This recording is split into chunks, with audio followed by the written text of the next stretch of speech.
నమస్తే. ఎలా ఉన్నారు? బావున్నారా? నేను మీ పద్మజ. ఈరోజు నేను మీకు పచ్చి నెత్తళ్ళతో పులుసు ఎలా పెట్టాలో చూపిస్తాను. చేపల్లో మనకు బోలెడన్ని రకాలుంటాయి కదండీ! అందులో ఒకటి ఈ పచ్చి నెత్తళ్ళనమాట. వీటిని నెత్తళ్ళంటారు. అలాగే కొన్ని ప్రాంతాల్లో మెత్తళ్ళు అని కూడా అంటారు. వీటితోటి పులుసైనా సరే, ఇగురైనా సరే అద్భుతంగా ఉంటుంది. చిన్నప్పుడు మా అమ్మ చేసేది. మా అమ్మ ఎలా చేసేదో ఈరోజు నేను మీకు అలా చేసి చూపిస్తాను. ఆలస్యం చేయకుండా వీడియో చూసేద్దామా? ఈ పులుసు చేసుకోవడానికి ముందుగా ఒక పెద్ద నిమ్మకాయ సైజ్ అంతా చింతపండుని తీసుకొని నీళ్లు పోసుకొని ఒకసారి శుభ్రంగా కడిగేసి ఇలా కడుక్కున్న చింతపండులో ఒక గ్లాసు నీళ్లు పోసుకొని ఒక అరగంట పాటు చింతపండుని నానబెట్టుకోవాలి. చూడండి, నేను ఇక్కడ ఒక అర కేజీ దాకా పచ్చి నెత్తళ్ళని తీసుకున్నాను.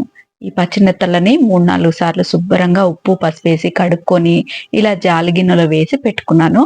ఇప్పుడు మనం ఈ నెత్తళ్ళతో పులుసుని పెట్టుకుందాము. ముందుగా అరగంట పాటు నానబెట్టుకున్న చింతపండుని బాగా పిసికి దాని గుజ్జంతా తీసుకోవాలండి. మనం ముందుగానే ఇందులో ఒక గ్లాస్ నీళ్లు పోసాం కదా, ఇంకా ఎక్కువ నీళ్లు పోయకూడదండి.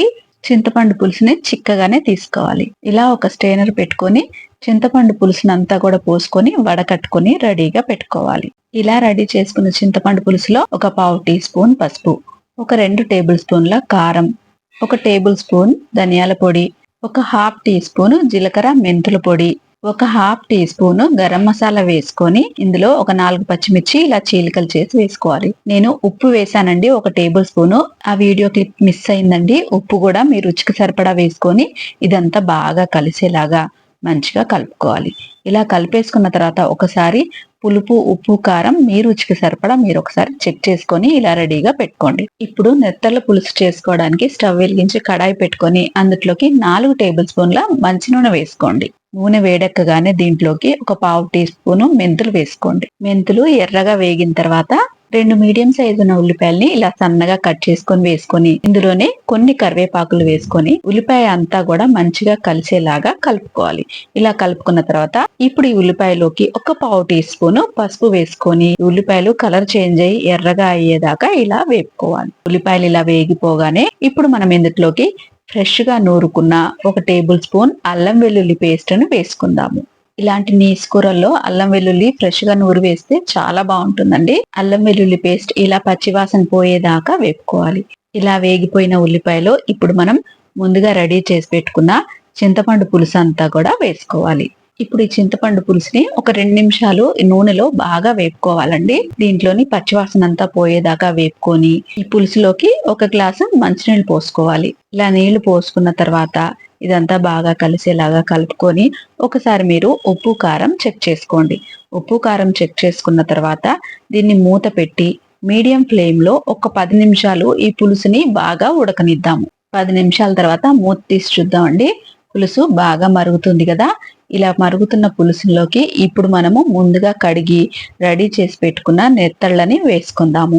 ఈ నెత్తళ్ళు ముందుగానే వేయకూడదండి. ముందే వేస్తే పులుసులో ఇవి మొత్తం పప్పు అయిపోతాయి. అందుకే ఇలా పులుసంతా ఉడికిన తర్వాత లాస్ట్ లోనే నెత్తళ్ళను వేసుకోవాలి. ఇలా నెత్తళ్ళు వేసిన తర్వాత ఒకసారి అంతా మంచిగా కలిపేసుకొని స్టవ్ ని లో ఫ్లేమ్ లో పెట్టుకొని ఈ నెత్తళ్ళని ఉడకనివ్వాలి. ఒక 10 నిమిషాల్లో నెత్తళ్ళు ఉడికిపోతాయి. ఎక్కువ టైం కూడా పట్టదనమాట.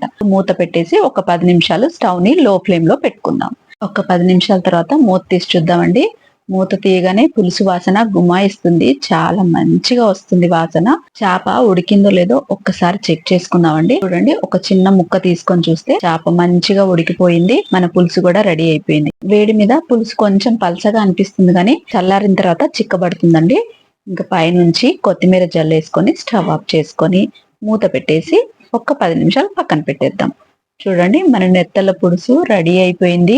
ఈ పులుసు జొన్న సంకటి, రాగి సంకటి లేకపోతే చపాతి దేనితోటైనా చాలా బాగుంటుందండి. చాలా రుచిగా ఉంటుంది. ఈ నెత్తళ్ళతో పులుసే కాకుండా ఇగురు ఫ్రై ఏదైనా కూడా చాలా బాగుంటుంది.